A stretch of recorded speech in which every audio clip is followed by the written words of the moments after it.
ವಿರಾಮದ ನಂತರ ವಾರ ಭವಿಷ್ಯ ನೇರ ಪ್ರಸಾರ ಕಾರ್ಯಕ್ರಮಕ್ಕೆ ಮತ್ತೊಮ್ಮೆ ಸ್ವಾಗತ. ಶಾಸ್ತ್ರಿಗಳೇ, ಇನ್ನು ತುಲಾ, ವೃಶ್ಚಿಕ ಮತ್ತು ಧನಸ್ಸು ರಾಶಿಗಳಿಗೆ ವಾರ ಭವಿಷ್ಯ ಯಾವ ರೀತಿಯಾಗಿದೆ ಗಮನಿಸ್ತಾ ಹೋಗೋಣ. ತುಲಾ ರಾಶಿಯವರಿಗೆ ಶುಕ್ರನ ಬಲ ಚೆನ್ನಾಗಿದೆಯಲ್ಲ, ಈ ಕಾರಣದಿಂದಾಗಿ ಅವನೇ ಸಾಕು, ಜನ್ಮಾಧಿಪತಿ ಒಬ್ಬ ಬಲಿಷ್ಠನಾಗಿದ್ದರೆ ಏನೂ ಸಾಧಿಸ್ತೀರಾ. ಹೀಗಾಗಿ ಈ ಒಂದು ಚಂದ್ರ ಮಾಂದ್ಯರಿಂದಾಗಿ ನೀವು ಯೋಚನೆ ಮಾಡೋದು ಬೇಕಾಗಿಲ್ಲ. ಶುಕ್ರನ ಬಲ ಚೆನ್ನಾಗಿರೋದ್ರಿಂದ ಆರೋಗ್ಯದಲ್ಲಿ ಚೆನ್ನಾಗಿದೆ, ಧನಾಧಿಪತಿ ಚೆನ್ನಾಗಿದ್ದಾನೆ. ಹೀಗಾಗಿ ವಿದ್ಯಾರ್ಥಿಗಳಿಗೆ ಹಣಕಾಸಿನ ವ್ಯವಹಾರ ಮಾಡ್ತಾ ಇರ್ತಕ್ಕಂಥದ್ದು ಎಲ್ಲ ಚೆನ್ನಾಗಿದೆ.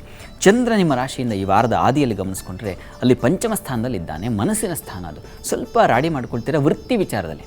ಕೆಲಸ ಆಗಲಿಲ್ಲ ಅಥವಾ ಕೆಲಸ ಆದರೂ ಅದೊಂದು ಸ್ವಲ್ಪ ಏನೋ ಅಚ್ಚುಕಟ್ಟಾಗಲಿಲ್ಲ ಅಥವಾ ಸ್ವಲ್ಪ ವಿಳಂಬ ಆಯಿತು, ಈ ಕಾರಣಗಳಿಗಾಗಿ ಸ್ವಲ್ಪ ತಲೆ ಕೆಡಿಸ್ಕೊಳ್ತೀರಾ. ಅದೇನು ತಲೆ ಕೆಡಿಸ್ಕೊಳ್ಬೇಕಾಗಿಲ್ಲ. ಇನ್ನು ಸ್ವಲ್ಪ ಮಟ್ಟಿಗೆ ದಾಂಪತ್ಯದಲ್ಲಿಯೂ ಕೂಡ ಸ್ವಲ್ಪ ಮನಸ್ತಾಪಗಳು ಉಂಟಾಗೋ ಸ್ವಲ್ಪ ಆಚೀಚೆ ಆಗುತ್ತೆ. ಸಣ್ಣ ಪ್ರಮಾಣದ್ದು ಗಾಬರಿ ಬೇಡ ಇರುತ್ತೆ. ಸಹಜವಾಗಿ ಒಂದು ತಿಂಡಿಗೋ ಒಂದು ಊಟಕ್ಕೋ ಸಾರಿಗೋ ಉಪ್ಪು ಜಾಸ್ತಿ ಆಯಿತು, ಈ ಥರದ್ದೇನು ಸಣ್ಣ ಪುಟ್ಟದ್ದು ತಲೆ ಕೆಡಿಸ್ಕೊಬೇಡಿ. ಇನ್ನು ವಾರ ಮಧ್ಯದಲ್ಲಿ ಗಮನಿಸ್ಕೊಂಡ್ರೆ ಅಂದರೆ ಬುಧವಾರ ಗುರುವಾರದ ಮಟ್ಟಿಗೆ ಗಮನಿಸ್ಕೊಂಡ್ರೆ ಸ್ತ್ರೀಯರ ಆರೋಗ್ಯದಲ್ಲಿ ಸ್ವಲ್ಪ ಏರುಪೇರಾಗೋ ಸಾಧ್ಯತೆ ಇದೆ. ಸ್ಟ್ರೆಸ್ ಅಂತೀವಲ್ಲ, ವರ್ಕ್ ಪ್ರೆಷರ್ ಅಂತೀವಲ್ಲ, ಆ ರೀತಿಯಲ್ಲಿ ಒಂದು ಯಾಕಂದರೆ ಕರ್ಮಾಧಿಪತಿ ರಾಹು ಜೊತೆಗಾದಾಗ ಕೆಲಸದ ಸಂಬಂಧಿ ತೊಂದರೆಗಳು ಉಂಟಾಗೋ ಸಾಧ್ಯತೆ, ಒತ್ತಡಕ್ಕೆ ಒಳಗಾಗ್ತಕ್ಕಂಥದ್ದು ಅಂಥದ್ದೊಂದು ಲಕ್ಷಣ ಇದೆ. ಸ್ವಲ್ಪ ಹುಷಾರಾಗಿರಿ. ಮತ್ತು ಸಾಲ ಮತ್ತು ಗೊತ್ತಿಲ್ಲದೆ ಇರತಕ್ಕಂಥ ವ್ಯವಹಾರಗಳಿಗೆ ನೀವು ಅದು ಹೇಗೆ ನಾನು ಇದಕ್ಕೆ ಬನ್ನೋ ಸುಳಿಗೆ ಅನ್ನೋ ರೀತಿಯಲ್ಲಿ ನೀವು ಗಾಬರಿ ಆಗ್ತಕ್ಕಂಥ ಸಾಧ್ಯತೆ ಇದೆ. ಜಾಗ್ರತೆ ಬೇಕು. ವಾರ ಮಧ್ಯದಲ್ಲಿ ಬುಧವಾರ ಗುರುವಾರದ ಮಟ್ಟಿಗೆ ಸ್ವಲ್ಪ ಎಚ್ಚರಿಕೆ ಬೇಕು. ಇನ್ನು ವಾರದ ಅಂತ್ಯದಲ್ಲಿ ಶುಕ್ರವಾರ ಶನಿವಾರ ಗಮನಿಸ್ಕೊಂಡ್ರೆ ನೋಡಿ, ವ್ಯವಹಾರ ಚಟುವಟಿಕೆಗಳೆಲ್ಲ ಗರಿಗೆದರು ಬಿಡುತ್ತೆ, ತುಂಬ ಚೆನ್ನಾಗಿರ್ತದೆ. ಅದರಲ್ಲೂ ಹಾಲು ಹೈನು ರಸ ವ್ಯಾಪಾರ, ಈ ಸ್ವೀಟ್ ಸ್ಟಾಲ್ ಇಟ್ಕೊಂಡಿರ್ತಕ್ಕಂಥವ್ರು, ಈ ಹೋಟೆಲ್ ಇಂಡಸ್ಟ್ರಿಯಲ್ಲಿ ಇರ್ತಕ್ಕಂಥವ್ರಿಗೆ ಮತ್ತು ಉಪನ್ಯಾಸ ವೃತ್ತಿಯಲ್ಲಿ ಇರ್ತಕ್ಕಂಥವ್ರು ಅಥವಾ ಯಾವುದೋ ಒಂದು ಕೋಚಿಂಗ್, ನಾವು ಲೈಫ್ ಕೋಚ್ ಅಂತೀವಲ್ಲ, ಆ ರೀತಿಯಲ್ಲಿ ಇರ್ತಕ್ಕಂಥವ್ರು, ಇದಕ್ಕೆ ಇವ್ರಿಗೆ ಈ ಕ್ಷೇತ್ರ ಎಲ್ಲರಿಗೂ ಇದಕ್ಕೆ ಅನ್ವಯ ಆಗ್ತಕ್ಕಂಥ ಎಷ್ಟು ಕ್ಷೇತ್ರಗಳಿದ್ದಾವೆ, ನೀವು ಆ್ಯಡ್ ಮಾಡ್ಕೊಳ್ತಾ ಹೋಗಬಹುದು. ಅವರಿಗೆ ತುಂಬ ಚೆನ್ನಾಗಿದೆ. ಒಳ್ಳೆಯ ಹಣ ಗಳಿಕೆ ಇತ್ಯಾದಿ ಎಲ್ಲ ಚೆನ್ನಾಗಿದೆ. ಈ ವಾರದ ಮಟ್ಟಿಗೆ ನೀವು ಆರೋಗ್ಯದ ದೃಷ್ಟಿಯಿಂದ ಒಂದು ದುರ್ಗಾ ಕವಚ ಕೇಳಿಸ್ಕೊಳ್ಳೋದು ಅಥವಾ ಹೇಳ್ಕೊಳ್ಳೋದು ತುಂಬ ಒಳ್ಳೆಯದು. ಇನ್ನು ವೃಶ್ಚಿಕ ರಾಶಿಯವರು ಗಮನಿಸ್ಕೊಂಡ್ರೆ, ವೃಶ್ಚಿಕ ರಾಶಿಯವರಿಗೆ ರಾಶಿಯ ಯಥಾ ಪ್ರಕಾರ ನಿಮ್ಮ ರಾಶಿಗೂ ಒಂದು ಬಲ ಇದೆ. ಕುಜನ ಬಲ ಇರೋದ್ರಿಂದ ಸ್ವಲ್ಪ ಗಟ್ಟಿ, ನೀವು ಏನನ್ನು ಸಾಧಿಸ್ತೀರಾ, ಆತಂಕ ಮಾಡ್ಕೋಬೇಡಿ. ಚತುರ್ಥದ ಚಂದ್ರ ಶನಿಯರು, ಅಲ್ಲಿಗೆ ಚಂದ್ರನಿಗೆ ದಿಗ್ಬಲವೂ ಇದೆ, ಪಕ್ಷದ ಬಲವೂ ಇದೆ. ಈ ಕಾರಣದಿಂದಾಗಿ ಸಾಧನೆ ಆಗುತ್ತೆ, ಆತಂಕ ಮಾಡ್ಕೋಬೇಡಿ.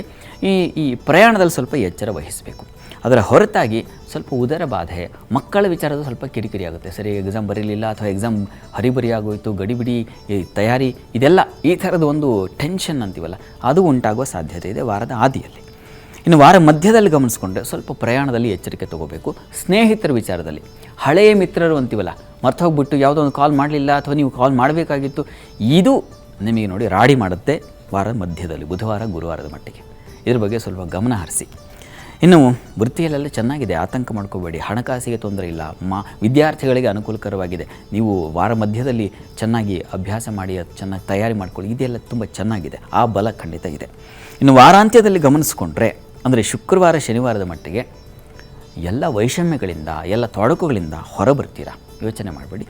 ಸ್ವಲ್ಪ ಮಟ್ಟಿಗೆ ಹಣಕಾಸಿನ ವಿಚಾರದಲ್ಲಿ ಮತ್ತು ಸಹೋದರ ವಿಚಾರದಲ್ಲಿ, ಈ ಎರಡು ವಿಚಾರದಲ್ಲಿ ವಾರಾಂತ್ಯದಲ್ಲಿ ನೀವು ಎಚ್ಚರ ವಹಿಸಬೇಕು. ಮಾತು ಕಠಿಣವಾಗುತ್ತೆ, ಒರಟು ಮಾತಿನಿಂದ ನಿಂದೆಗೆ ಗುರಿಯಾಗ್ತೀರ. ಹೀಗಾಗಿ ಮಾತಿನಲ್ಲಿ ಹಿಡಿತಾ ಇರಲಿ. ಈ ವಾರದಲ್ಲಿ ನೀವು ಮಾಡಬೇಕಾಗಿರ್ತಕ್ಕಂಥದ್ದು ಅಂದರೆ ಒಂದು ಆಹಾರ ವ್ಯತ್ಯಾಸವೂ ಆಗುವ ಸಾಧ್ಯತೆ. ಈ ಕಾರಣದಿಂದಾಗಿ ಅನ್ನಪೂರ್ಣೇಶ್ವರಿ ಪ್ರಾರ್ಥನೆ, ಮತ್ತೊಂದು ಈ ವಾಕ್ಸ್ಥಾನ ನಾವು ಹಿಡಿತದಲ್ಲಿರಬೇಕು ಅಂದರೆ ವಾಕ್ ಸರಸ್ವತಿಯ ಆರಾಧನೆ ಮಾಡಬೇಕು, ಅದನ್ನು ಮಾಡಿ. ಇನ್ನು ಧನುಸ್ಸು ರಾಶಿಯವರಿಗೆ ಗಮನಿಸ್ಕೊಂಡ್ರೆ ವಾರದ ಆದಿಯಲ್ಲಿ ಧನುಸ್ಸು ರಾಶಿಯವರಿಗೆ ರಾಶ್ಯಾಧಿಪತಿ ಪಂಚಮದಲ್ಲಿದ್ದಾನೆ, ಚೆನ್ನಾಗಿದೆ. ಹೀಗಾಗಿ ನೀವು ಆತಂಕ ಮಾಡ್ಕೋಬೇಕಾಗಿಲ್ಲ. ವೃತ್ತಿಯ ಅಧಿಪತಿ ಚೆನ್ನಾಗಿದ್ದಾನೆ, ಭಾಗ್ಯಾಧಿಪತಿ ಜನ್ಮದಲ್ಲಿದ್ದಾನೆ. ಈ ಕಾರಣದಿಂದಾಗಿ ದೈವ ಸಹಾಯದಿಂದ ನಿಮ್ಮ ಜೀವನ ಸಾಗುತ್ತೆ. ಸ್ವಲ್ಪ ಸಹೋದರಲ್ಲಿ ಭಿನ್ನಾಭಿಪ್ರಾಯ, ಸಣ್ಣ ಪುಟ್ಟ ತೊಡಕುಗಳು ಬರ್ತಕ್ಕಂಥ ಸಾಧ್ಯತೆ ವಾರದ ಆದಿಯಲ್ಲಿ. ಮತ್ತು ಜೊತೆಗೆ ಸ್ವಲ್ಪ ಪ್ರಯಾಣದಲ್ಲಿ ತೊಂದರೆಯನ್ನು ಸೂಚಿಸ್ತಾ ಇದೆ, ಸ್ವಲ್ಪ ಗಮನಿಸ್ಕೊಳ್ಳಿ. ಅದರ ಹೊರತಾಗಿ ವೃತ್ತಿಯಲ್ಲಿ ತುಂಬ ಚೆನ್ನಾಗಿದೆ, ಹೊಸ ಅವಕಾಶಗಳಿಗೆ ದಾರಿಯಾಗುತ್ತೆ, ಲಾಭ ಕಾಣ್ತಕ್ಕಂತಹ ಸಾಧ್ಯತೆ, ಇದೆಲ್ಲ ತುಂಬ ಚೆನ್ನಾಗಿದೆ. ಇನ್ನು ವಾರದ ಮಧ್ಯದಲ್ಲಿ ಗಮನಿಸ್ಕೊಂಡ್ರೆ ಧನುಸ್ಸು ರಾಶಿಯವರಿಗೆ ಸ್ವಲ್ಪ ಸಹೋದರಲ್ಲೇ ಭಿನ್ನಾಭಿಪ್ರಾಯ ಕಾಣ್ತಕ್ಕಂಥದ್ದು. ಸೇವಕರು, ಸಹಾಯಕರು ಯಾರಿದ್ದಾರೆ, ಪರಿಚಾರಕರು, ಅವರಿಂದಾಗಿ ವಿರೋಧಗಳು ಅಥವಾ ಅವರೇನೋ ಎದುರು ಮಾತಾಡ್ತಕ್ಕಂಥದ್ದು, ಅವ್ರು ಮಾಡಿದ ಕೆಲಸ ನಿಮಗೆ ಸರಿ ಹೋಗದೇ ಇರತಕ್ಕಂಥದ್ದು, ತಿರ್ಗಾ ಪುನಃ ತಾನು ಮಾಡಿದ ಪರಮ ಸುಖ ಅಂತಾರಲ್ಲ, ಹಾಗೆ ನೀವೇ ಮಾಡಬೇಕಾದ ಶ್ರಮ ಅತಿಯಾಗುತ್ತೆ. ಮತ್ತು ಸ್ವಲ್ಪ ಹೃದ್ರೋಗ, ಹೃದಯಗಳಿಗೆ ಸಂಬಂಧಿಸಿರ್ತಕ್ಕಂಥ ತೊಂದರೆಗಳಿಗೆ ಉಂಟಾಗುವ ಲಕ್ಷಣ ಇದೆ. ಗಾಬರಿ ಬೇಡ, ಲಕ್ಷಣ ಇದೆ ಅಲ್ಲಿ. ಮತ್ತು ಇನ್ಫೆಕ್ಷನ್ಸ್, ವಾಟರ್ ಇನ್ಫೆಕ್ಷನ್ ಆಗೋ ಸಾಧ್ಯತೆ ಇದೆ, ಫುಡ್ ಇನ್ಫೆಕ್ಷನ್ ಕೂಡ ಸಾಧ್ಯತೆ ಇದೆ. ಸ್ವಲ್ಪ ಹೊರಗಿನ ಆಹಾರ ಬದಿಗಿಟ್ಟುಬಿಡಿ, ಮಾರ್ಗಶಿರ ಮಾಸದಲ್ಲಿ ನೀವು ಯಾವುದನ್ನು ನಾವು ಪೊಂಗಲ್ ಅಂತೀವೋ ಅದನ್ನು ನೀವೇ ತಯಾರಿ ಮಾಡಿದನ್ನು ವಿಷ್ಣು ಸನ್ನಿಧಾನಕ್ಕೆ ಪ್ರಸಾದ ನೈವೇದ್ಯ ಮಾಡಿ ಅದನ್ನು ಪ್ರಸಾದ ತಗೋಬೇಕು. ಆ ರೀತಿಯಲ್ಲಿ ಈ ವಾರ ಶ್ರದ್ಧೆಯಿಂದ ವಿಷ್ಣು ಸನ್ನಿಧಾನ ನಡ್ಕೊಳ್ಳಿ, ತುಂಬ ಅನುಕೂಲ ಆಗುತ್ತೆ.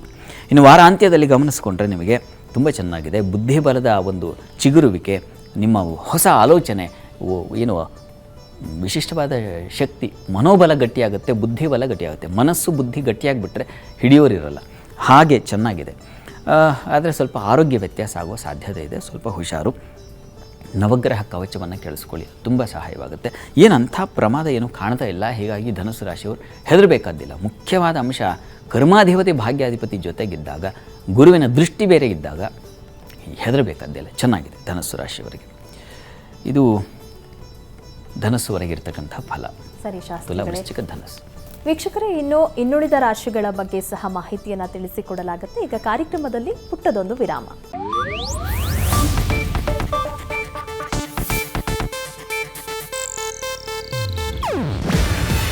ಇದು ಏಷ್ಯಾನೆಟ್ ನ್ಯೂಸ್ ನೆಟ್ವರ್ಕ್ ಪ್ರಸ್ತುತಿ.